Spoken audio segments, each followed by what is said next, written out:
Hi everyone, Tony Costa here from Toronto Apologetics. So glad that you could join us for this brief episode. Today I'm going to be talking about Shrove Tuesday, and you're probably wondering what in the world is Shrove Tuesday? And as you know, some of my videos I've been putting out on various Christian festivities or dates on the Christian calendar. Some of these dates are not observed by all Christians. Some Christians do celebrate them, some don't. Of course, Christmas and Easter, Good Friday are usually standard days that all Christians celebrate, and pretty much all the Christian denominations celebrate. There are some days, of course, that Protestants do not observe, although some do, like Shrove Tuesday and Ash Wednesday and so forth.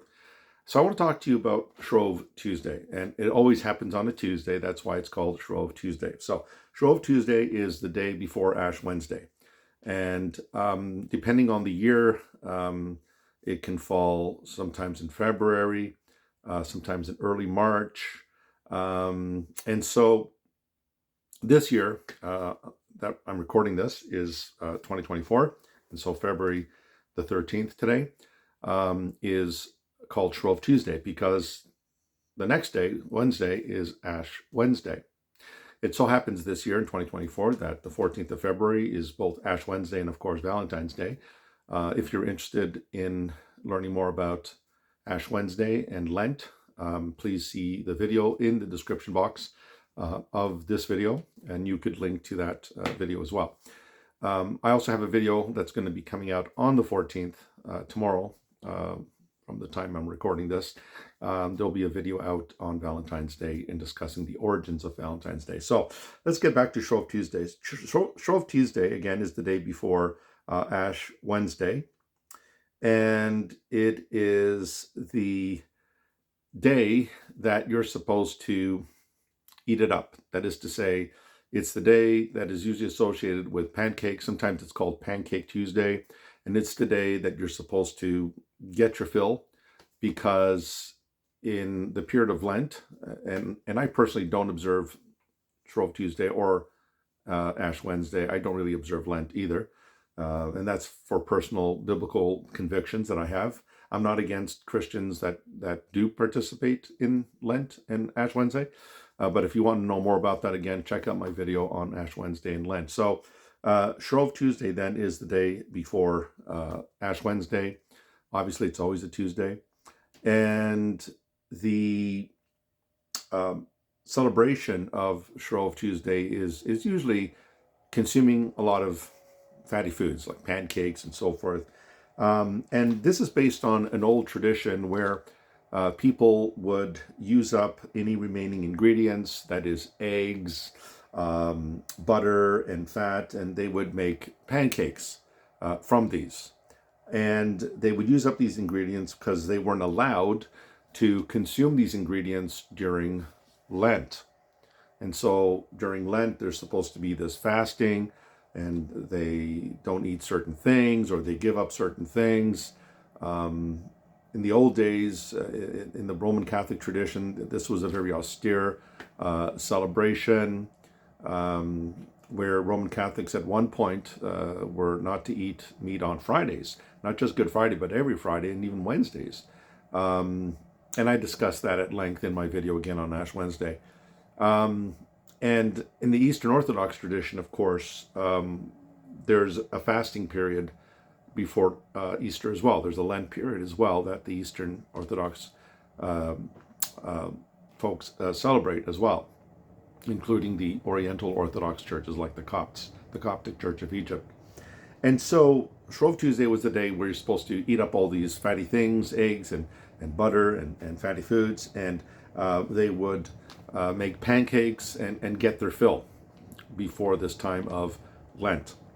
Now, the word shrove, if you're wondering what the word shrove means, the word shrove it's an old English word, and it comes from Anglo-Saxon times. It comes from the Anglo-Saxon Christians who would on Tuesday, on Shrove Tuesday, they would go and confess their sins, and they would receive absolution. They would be given penance to do and absolution.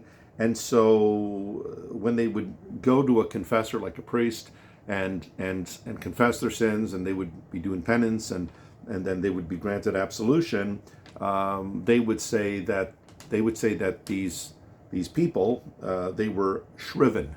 And that's an old English word basically saying that they had confessed, that they were granted penance, and they were granted absolution as well. And so in this old Anglo-Saxon term, they would say they were shriven. And so shrove means to go confess, do penance, and receive absolution from your sins.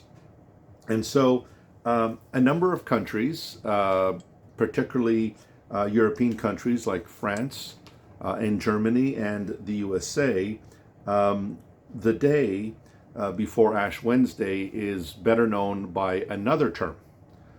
And they don't really call it Shrove Tuesday. Perhaps in the Roman Catholic calendar, they probably still use that in the US. But the term that is used among the French and the Germans and the United States, the word that is used is actually a French word, and it's the word Mardi Gras. You may have heard of Mardi Gras. And Mardi Gras literally means in French, it means, if you know French, mardi is the word for Tuesday, and gras, G-R-A-S, is the word for fat. And so Mardi Gras is Fat Tuesday. That's the background to that term, Fat Tuesday. It comes from the word for Mardi Gras. And so this idea of celebrating Mardi Gras, of course, is famous, particularly in New Orleans. And it's not just Mardi Gras that is associated with Shrove Tuesday, but also in some other countries, what you have is you have parades and even carnivals. And perhaps the most famous of these carnivals is the Carnival that takes place in Brazil, in South America. And Mardi Gras or Carnival in Brazil always begins on the Friday before Ash Wednesday, on the Friday afternoon before Ash Wednesday, which would have been 2024, would have been last Friday, the 9th of February. And so in some of these traditions, you have carnivals, and they go for a number of days. And of course, what ends up happening in these Mardi Gras festivities and carnivals is it's a time of really, it's not really a Christian celebration. If you really want to get technical about it, that's a time where people are getting drunk and people are just letting it all out, so to speak, and sometimes quite literally in some places. And so this is a time of it becomes a time of really riotous living, and it's not God honoring in the least. And yet it's almost an excuse that Shrove Tuesday or Mardi Gras is an excuse to just do all the naughty things before you start performing Lent. And so this is almost a very pharisaical, very hypocritical attitude to say that you're observing Lent or Ash Wednesday at the beginning of Lent, and then you're engaging in situations where they violate every biblical standard. Now, of course, many people who go to Carnival in Brazil or even Mardi Gras in New Orleans or other places, many of them are not, I would say many of them are not even genuine believers in Christ. I would say they may be professing Christians, but based on the conduct that goes on in these events, those are not normative events for the Christian. That is not a lifestyle that is conducive to one who's been called to holiness in the Christian life. But then most people take part in these Mardi Gras festivities simply because they're maybe Christian in name only. They're nominally Christians, but they're simply doing it just to enjoy. It's no different than the Super Bowl, just drinking, getting drunk, and just having a good time. And so this tradition of eating pancakes on Tuesday, the Pancake Tuesday, on Shrove Tuesday, that tradition actually began in Britain in the 16th century. So in the 1500s, which would also be the time that the Reformation was taking place, at least the Protestant Reformation in 1517 with Martin Luther.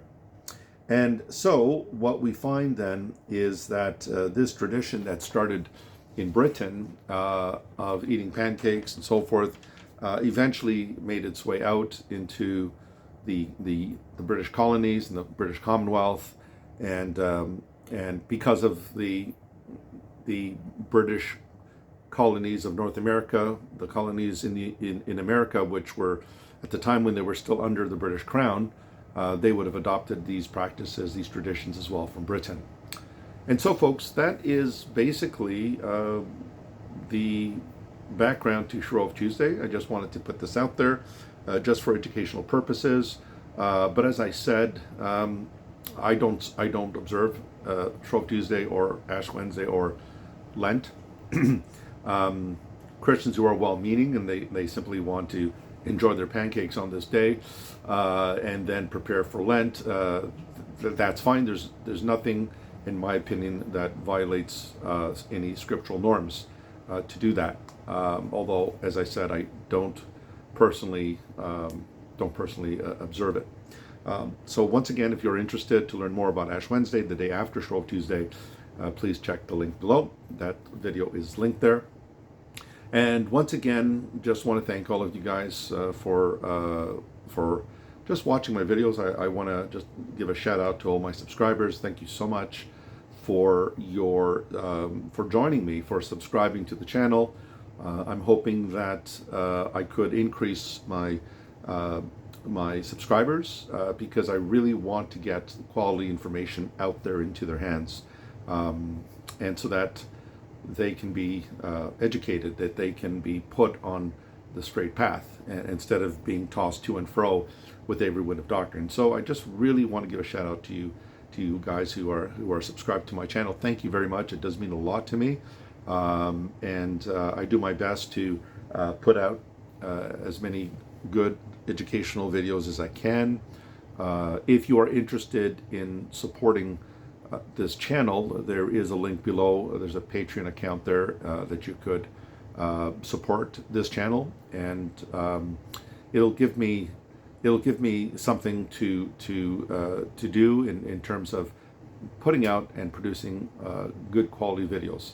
The videos may not be great quality in terms of cinematography, but as the old saying goes, that the medium is the message.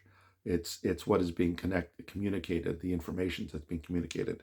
So once again, thank you everybody for being faithful subscribers all these years, and I do appreciate your comments.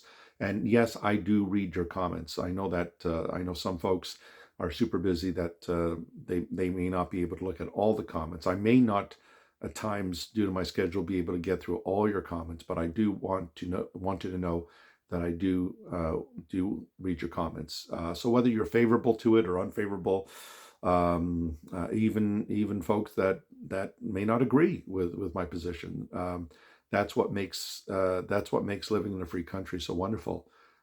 We can agree to disagree agreeably, and yet we could challenge one another, challenge our thoughts, and continue to grow, and more than anything, to know the truth of God.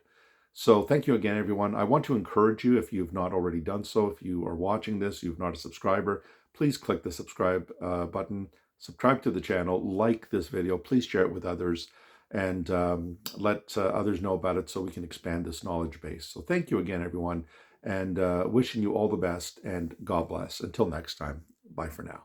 Bye.